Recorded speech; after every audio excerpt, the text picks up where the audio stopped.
Welcome to the Warrior Woodshop tutorial on how to fill out our project part list and cost sheet.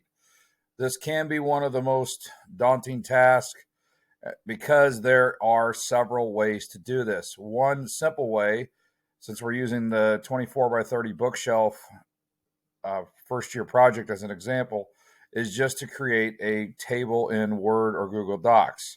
The downside to this is it does not do your calculations for you. So you'll have to manually calculate everything. And as long as you do it correctly, this is not a wrong way to do it. However, your instructors have created a Google spreadsheet to allow you to shortcut some of the calculations and verify that they're correct. So using the one that was created for you, there are several tabs along the bottom. You will not use every tab in most scenarios. Everyone will use the cost sheet estimate, that one except for the student name, class, hour, and name of the project will get filled out right now. The rest of it will come back later. Now this form is set up to where, if you notice, I filled it in on the estimate sheet. When I go to solid wood, that transfers over. So as you print these pages out, your name will be on every sheet. In our example, we have solid wood top, face frame, and trim. We have 3/4 plywood case and sides. We do not have any 1/2-inch plywood on this project, so you can just skip that one. We have a 1/4-inch plywood back, so that's going to be the only thing on that sheet. And then we have hardware and finish will be calculated by your instructor on the first one. Hardware only includes physical hardware, nails, screws, glue. That's included in your material cost as part of the shop fees. So, but hardware is drawer slides, drawer handles, door hinges, door handles, adjustable shelf pins. And if you notice real quick, there's a school quantity and a student quantity. We do not provide handles because there's too many choices out there. So that would go under student quantity. You would still list it as part of an estimate. And then if you're going to, if the school's going to purchase something for you, like a lot of times hinges and drawer slides we buy in bulk, that would go under school quantity. Again, filling it out. I'll show you how to separate the costs at the end. So since I've got my sheet of paper here with that table with the parts from the bookshelf, we're going to start out by going to sides. Our finished length is 31 1/4, 11 1/4, and 3/4. So to do our rounding, we're going to go 32, 12, 1. And you notice it calculates the board foot for each, and then it multiplies that times the quantity. So we got 3 shelves. They are 23 1/4, 11 1/4, 3/4. So rounding those up, that's 24, 12, and 1. With plywood, you only need to round up. With solid wood, you need to add 1 to 2 extra inches. Since plywood's already surfaced and usually square, we can do that. So that is the total for, that's the only 3/4 plywood we're using, is these 2 items. It adds it up with a little bit of scrap, 13.6. So I'm going to show you what we do with that number. Go back to the estimate, and under 3/4 main, the reason there's a main and an accent, sometimes you have 2 different kinds of woods. And this project, we're only going to use the main. So we're going to call this oak for the material. The amount is 13.6. And going over here to the chart, $3.50. So the plywood for this project is going to cost a little over $47. Everybody see how that works? Actually, we're going to jump to the back plywood. That would be the next thing. So 1 back panel. And if you notice, I'm on the 1/4-inch plywood tab. Finished length is 32, 24, 1/4. We will, technically this is 31 1/4, 23 1/4, We'll round those up to 32, 24, 1. We need about 5 square feet for back plywood. So let's go over to cost sheet, 1/4 inch main, oak, 5.5. It's $2. So it's going to cost about $11 for the back.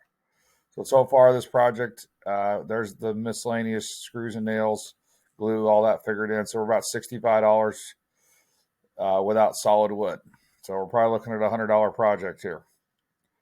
All right, so now we're going to go do our solid wood.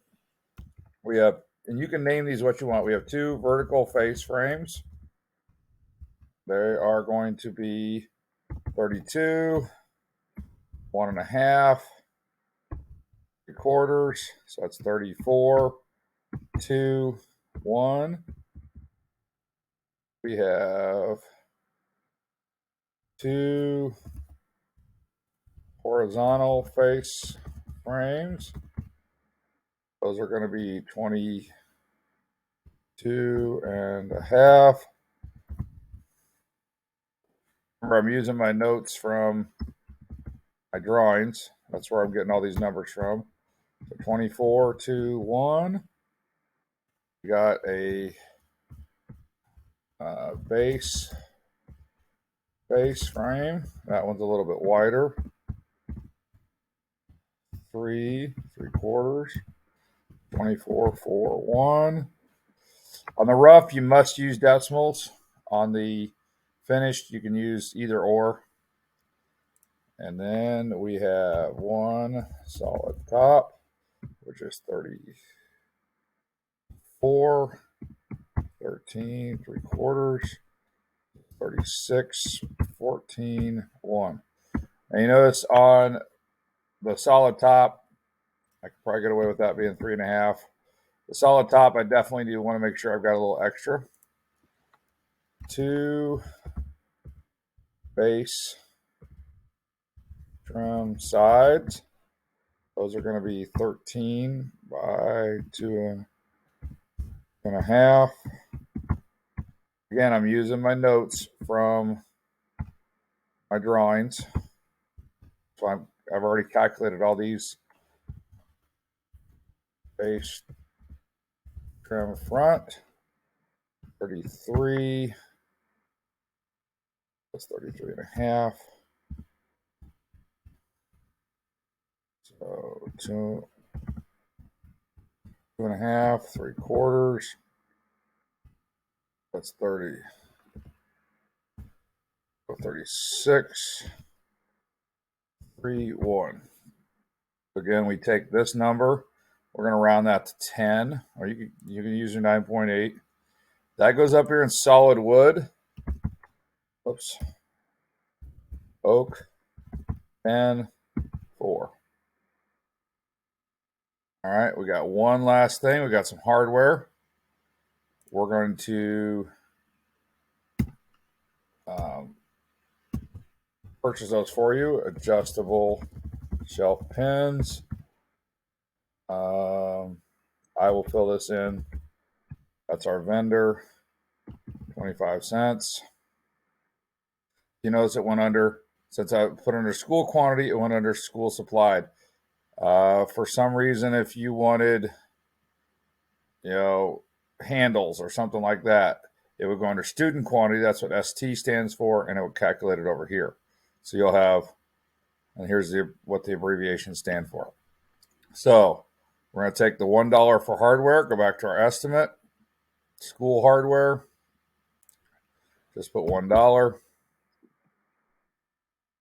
And then, since you are not providing any materials, that would be a 0. If you were, like the cost of the drawer handles and things like that, if you aren't sure, go to Lowe's.com, HomeDepot.com, Amazon.com and get a price. Again, this is just an estimate.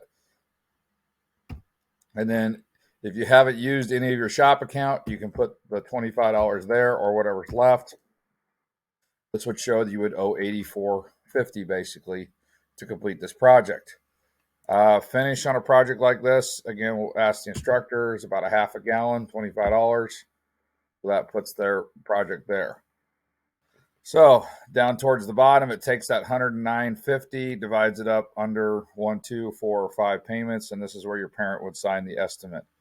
So that is how this sheet gets filled out, regardless whether you do it on a table or you do it using the spreadsheet. But I think you can see now how quickly those numbers can be calculated using remember the length times width times thickness divided by 144 times quantity. Do that for every row. That's simply what's done. And the reason we have different tabs is because each one is different hardware. Now we have a few students that are using multiple woods. If you notice down here, like if you're doing a chessboard, the top wood, you could fill it in if you wanted to somewhere, but this would be the oak, and then solid wood, second type would be your walnut or maple for your opposite colors. So if you're using two different colors, this total, which is 0, would go under solid wood accent or second. So that way you could put oak there, walnut there, and the amount needed if you're using two different kinds of woods. So right now we've got solid wood main. We've got 3/4 plywood, our main material, and our main material for 1/4 inch back. School hardware is $1 for the pins. There's no student supplied hardware on this one. The finish would be school supplied. If you were going to supply your own finish, we would put it up. We'd make a note of that and add it into the student supplies. Most students you'll get a better deal by going through us. By the time you buy the brushes, $15 a quart, and all the cleaner and stuff, you're better off just using our bulk material. I know it seems like a lot, $25 to finish this bookshelf, but it would cost you $30 to $40 if you were to purchase it on your own. So trust me on that one. So hopefully this answers all your questions on how to fill this out. Do this for your project. Again, have your drawings and your notes already done. And then this would just get inserted as a second document in your final plan submission. We'll talk about that a little bit later. Thanks for paying attention during this tutorial. Look forward to seeing your completed projects.